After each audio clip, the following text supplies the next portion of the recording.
For most people, when they think of Volvo, safety reputation comes to mind, but also Volvo's got a storied rally racing history. Now, if you combine the two elements and you throw in an SUV element to it, you get what's behind me in a color that I like to call speeding ticket red. There's a slew of crossover utility vehicles on the market. Of course, they're very attractive, but this behind me, the XC60 T6 R design, is the supermodel of CUVs.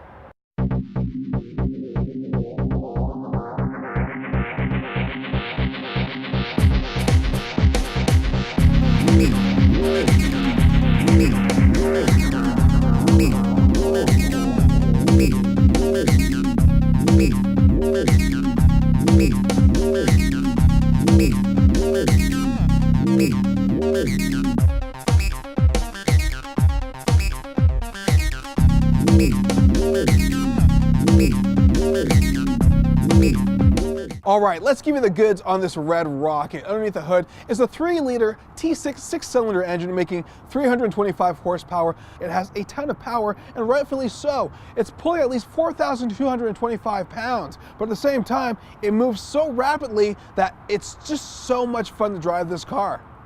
Also, that engine power is mated with an all-wheel drive automatic transmission, which has also got sequential shifting, making it more sportier, and of course, all that power goes to the 4 wheels. When it comes down to fuel economy, you're looking at 18 miles per gallon in the city, 24 on the highway for combined 20 mpg. All right, now let's run down some pricing. The very base X60 starts for just over $34,000. That's not even an R design. The R design actually starts at $44,850, and if you want a premium plus package, you tack on another $1,400. But our tester here today is expensive in true supermodel nature, going for $48,950.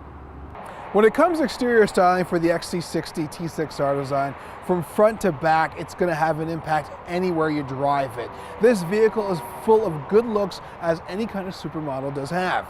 First and foremost, if you take a look at the front end, it's got a very simple grille, but yet the lighting style design is still attractive and slightly aggressive. Also, you've got those 20-inch rims. Furthermore, you've got that passion red color. Definitely a standout. Now, it used to be the only color available, but now they've introduced a new Rebel Blue. And just looking at this vehicle, it's low and it's lean. The ground clearance is actually 9.1 inches. Now, you can actually take this off-roading, but the truth is, most people probably won't. It's red carpet city ready. Based on this design, color, and styling overall, people are going to be looking at this vehicle when it's on the road. Forget the BMW X3, Mercedes GLK, or even the Audi Q5. In this, you'll always get looked at.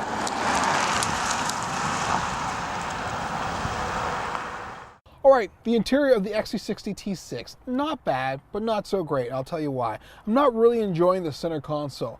Few things. Buttons are really small. I find the technology not all there. When it comes to the steering wheel, it's definitely improved, a little more sportier. You can also see the sport bumps that give you a little more power and control. When it comes to the seat comfort, having a hard time getting comfortable. I like the sportiness, the sporty look of it. However, I'm not enjoying the two-tone color of the black and beige.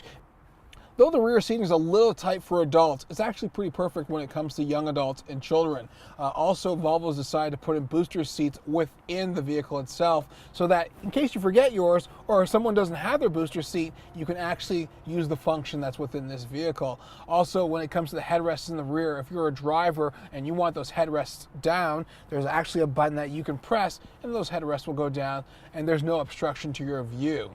Also, when it comes to the rear cargo space, it's pretty ample, and there's also some features that make it very easy for people who've got grocery bags, tightening them together, making sure that they don't toss and turn all over the place. And for the sake of convenience, there's a power liftgate. However, the power liftgate only functions in going up. In order to get it to go back down, well, you've got to get outside of the vehicle and press the button for it to go down. What's pretty grand is the panoramic sunroof, also available in this vehicle. Quite spacious, gives you a lot of air, gives you a sense of hospitality within the vehicle. The interior overall has got a sporty feeling to it. You've got some aluminum, you've got some chrome, you've got that two-tone leather. Definitely sporty, almost feels like it's made for a single person, but of course, you've got those booster seats in the cargo space in the back. It's also made for family. Now, the drive is something else.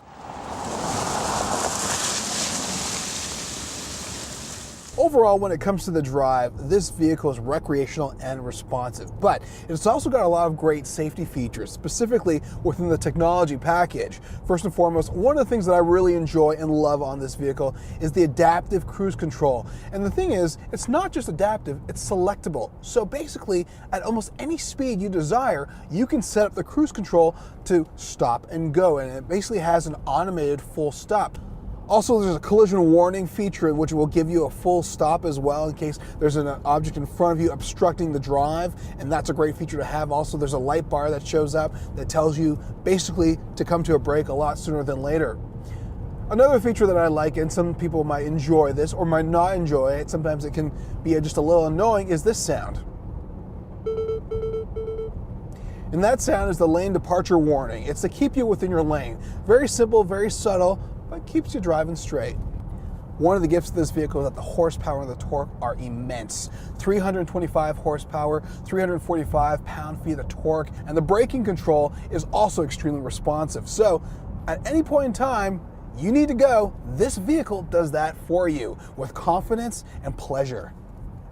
After spending some time with the XC60 T6R design, I've come to realize there's a few things I don't love about it. First and foremost, the center stack and the technology. Not very easy to use. Also, when it comes to interior comfort, the seating felt a little poor. Rear seating a little tight, front seating hard to get comfortable in. And finally, I wish that there was a little more storage space when it came to the interior cabin.